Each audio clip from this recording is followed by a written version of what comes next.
Hi, my name is Julian Page from the Livingstone Tanzania Trust, and I've been asked to talk about the Big Give Christmas Challenge, and the runway that we have been using successfully for the past couple of years. I'd like to start off, if that's okay, by just reiterating that I am not a fundraiser, and like most of you, I'm probably a jack of all trades, doing a little bit of everything. So I'm not professing to have huge knowledge, but I do have some experience of running successful Big Give campaigns for the last number of years. And I'm just sharing the approach that we use, and I hope in some way that it is useful for you. Right, so for the first thing is, let's not lose sight of what the Big Give is all about. So the Big Give is all about, getting money from people. That's kind of goal one. And goal two is, this is a stewarding exercise. So you want to be getting hold of people, getting hold of their contacts, their email addresses, and then nurture them. So it's not just about the money that you get during the week. It's about how do you look after people thereafter and convert them into, hopefully, regular givers. So whenever we do a project, we ask ourselves the question, and we ask our teams the question, what does success look like? And different people will have different ideas of what success looks like. So the first thing is, did we meet our fundraising target, whatever that may be? And then you need to know, well, how soon did we reach it? Did we reach it within a day? Did we reach it within 3 days? Did we reach it on the 7th day? Or did we not reach it at all? If we reached it too early, did we not ask for enough money? If we didn't reach it at all, did we have the right project? Was the target too high? Was our communications too bad? We need to learn lots of things about this. Okay, so that's the fundraising target. Then you've got, well, how many new donors did we get? And of those new donors, what proportion of them were anonymous and what proportion of them gave us their email contact address? Then you've got to say, right, of last year's donors, how many of last year's donors gave again? That will be a mark of success. If you get, whatever it is your success rate is, set it. If you want to get 80%, go for it. Then how many of last year's donors over the course of the year have you converted into regular givers? Have you set a target for that? So if not, let's do it this year. Set a target, 10%. Then you can work out a strategy on what you're going to do and how you're going to achieve that. Then you can say, right, we want to get 5% of our donors being complete strangers. We expect 15% of our donors to be friends of trustees, and we expect 80% of our donors to be friends of staff. The target we want to set is to reduce that. So we want to try and reduce it away from staff and friends and more towards people that we don't know. Okay, and that's really important. So how are you going to do that? I think it's really important also just to think about in this whole process, why do people give? Why is it that they will part with their money? Is it that they believe in the fantastic cause? They believe all girls should have access to good quality toilets. That's their passion. Or that there should be good classrooms, or whatever it is. What is the belief that they have?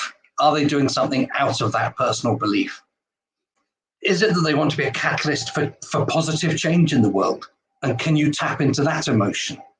Is it about self-actualization? Is it that they want to learn more about certain aspects? For example, we had a donor who really didn't understand just how bad toilets were in the countries we were working in, and was really amazed and gave a bit more money than he normally would have done, because you're going to go, whoa, I hadn't appreciated that. So he felt that he was growing in his knowledge. Is it to do with your moral compass and your conscience? Is it to do that you want to be part of something big? You want to be part of an organization that's changing? There's a slight bragging rights on that. Or is it that they're actually just supporting you because they're like you? And that may well be a big thing at Christmas, is that, yeah, Julian's running a campaign, we want to support him, here's 10 quid, shut up, go away type thing.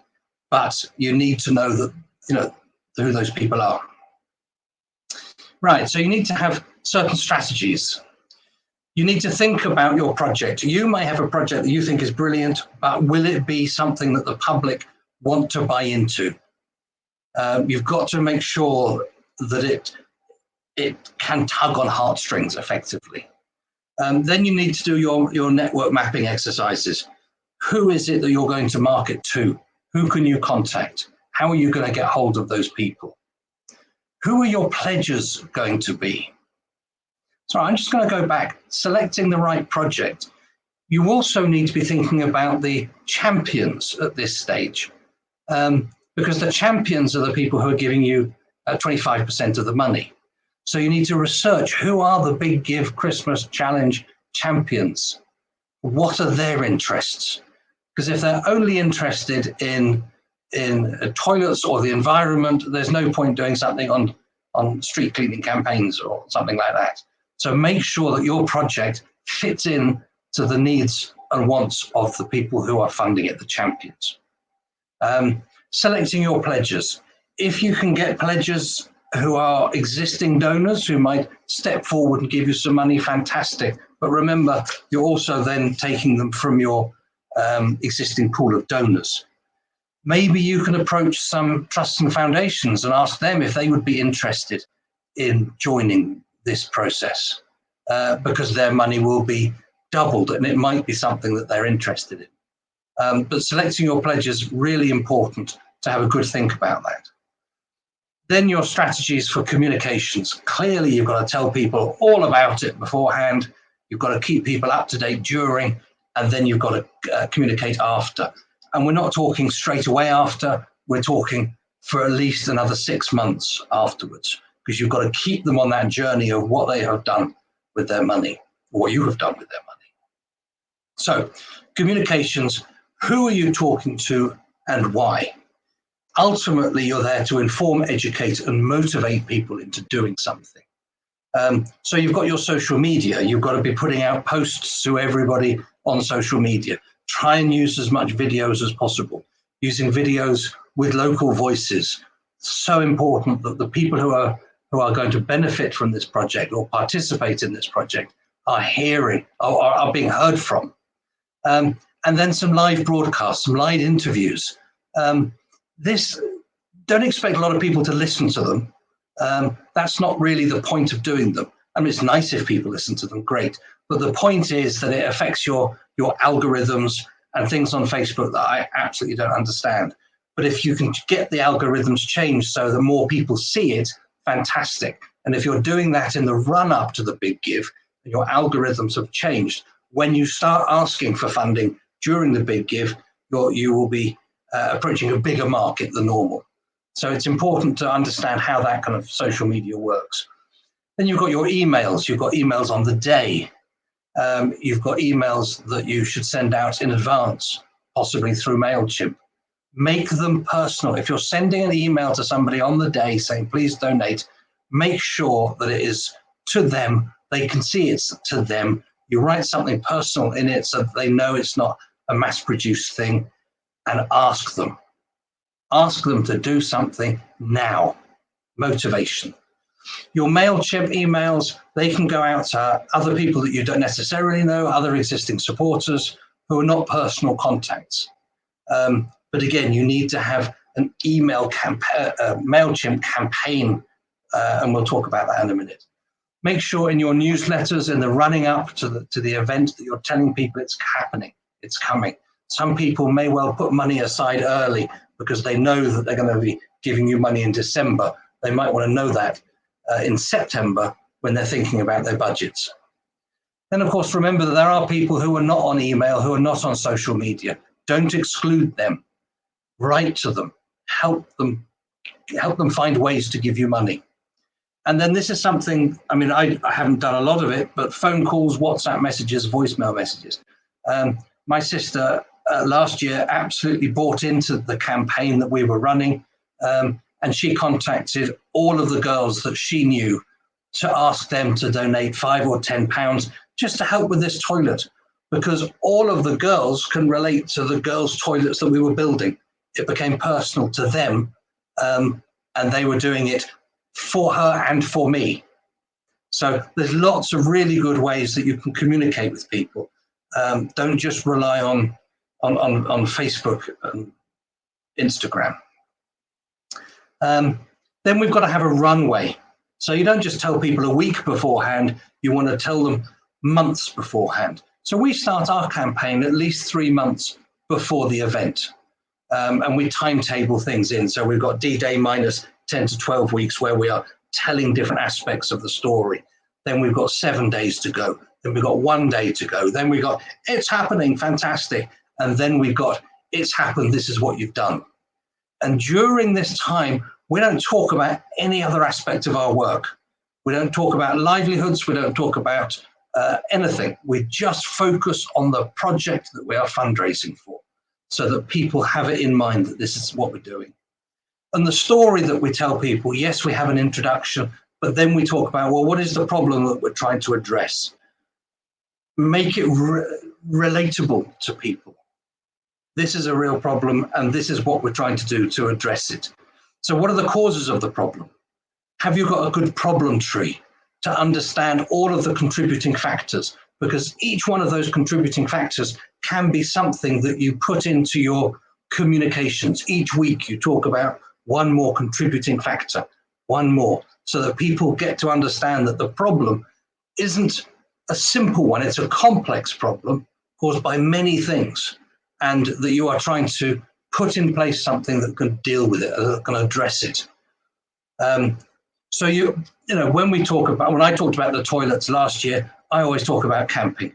Now, we used to go camping as kids, and the toilets were abysmal, and it always made us feel, I don't want to go camping, I hate camping. If you can get people to relate to whatever the problem is, then they're much more sympathetic to your need. And then, of course, you've got to tell people what you're going to do as a charity. What action are you going to put in place with their money? And then how can they help you? And then when can they help you? And you've got to say, you know, help button starts day one. Then, of course, you've got the big give. The thing is happening. You need to record every single donation. You need to tag them in MailChimp with whatever your tag is, but probably Big Give 24. You've got to write to them individually and thank them. You've got to appreciate them. Then you can at the end write to them collectively and say, look, all together you have raised a fantastic whatever, and that's brilliant, and we're going to do this. But keep that communication going. And then, of course, you need to be writing month 3 months afterwards, and 6 months afterwards, and then at the end of the project. Keep reminding them this is what you're doing with their money. And hopefully, by the time you've done your 6 or your 9 month post of impact, you are then able to start saying, oh, we're ready with the next one. So I've already bought into the fact, wow, good organization. They kept me up to date and they're doing it again. I want to be part of it. And then you can start to analyze your donors after the big give. Who are they? Who are they friends of? How many new email addresses have we got? You know, you look at all of your targets at the beginning and you think, how have we achieved them? If you have achieved them, fantastic. What worked best? If you haven't achieved them, then look at what didn't work. Why haven't you achieved it? Why do you think? What do other people think? And do an analysis. And try and do it as soon after the big give as possible, so it's fresh in your mind. Make your notes, get them ready for next year. Anyway, I hope that was helpful. I'm sorry it was so fast, but just want to say good luck with your big give campaign. Yeah, all the best. Bye.